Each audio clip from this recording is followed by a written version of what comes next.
You are fake news. Fake news. What do you think? This is the Fake News Watch, your alternative news source without the alternative facts. I'm Kaylee Fagan, and today we're going to talk about satire, entertainment news, and political commentators.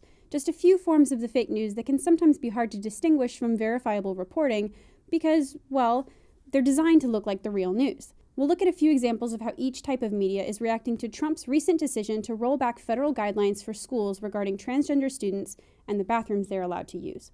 We'll share some strategies to help identify what kind of media you're looking at and, as always, discuss why it matters. Because no one wants to be like your Aunt Carol. You know the one, the well-meaning, blissfully ignorant, and gullible aunt that shares articles from The Onion thinking that Matt Damon really was kicked out of the Oscars this weekend for trying to bootleg the whole show.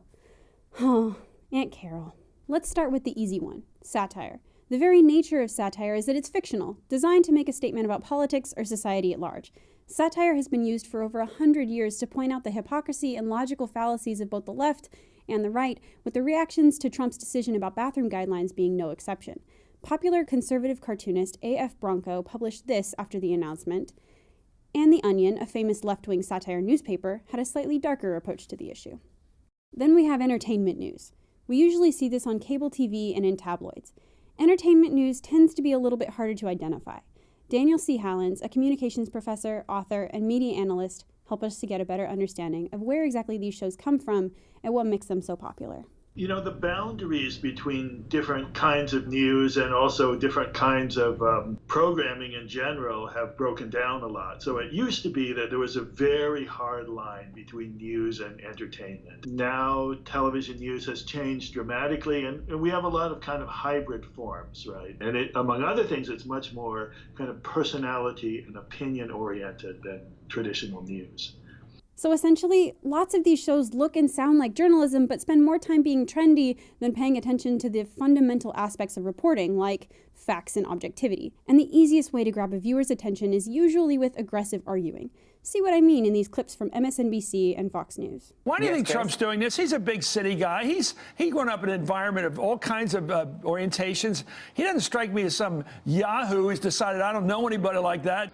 And I'm saying there are massive implications of this that everyone is either too dumb or too embarrassed to explore, but let's do so now. Lastly, we have political commentary. You can find this stuff all over TV, the internet, you name it. And no matter what party you're registered with, who you vote for, or what your bumper stickers say, there is someone out there with a desk and a green screen who disagrees with you. And these commentators definitely aren't shy about their political leanings. Here's an example of biased and aggressive punditry brought to you by Tommy Lahren of The Blaze. That's the most hypocritical thing about this whole progressive leftist movement, all about feelings and safe spaces, unless it gets in the way, and then they're justified in their burning, looting, expletive sign-making, labeling, silencing, and intimidation. Well, I'm sorry to burst your bubble, but the definition of decency is returning to normal, just like those public school bathrooms. And here's your spoonful of satirical liberal sugar to help that go down via Trevor Noah of The Daily Show and his comments when this rule was first introduced by Obama last year. What's absurd is that you are talking to us with a neck that looks like a scrotum while you are speaking. And we have to be comfortable with that. What is that? What is that going on over there? That is absurd. See, every form has its place as long as they're clear about what that place is. I'm not saying that there's anything inherently wrong with commentators, satire, or entertainment news.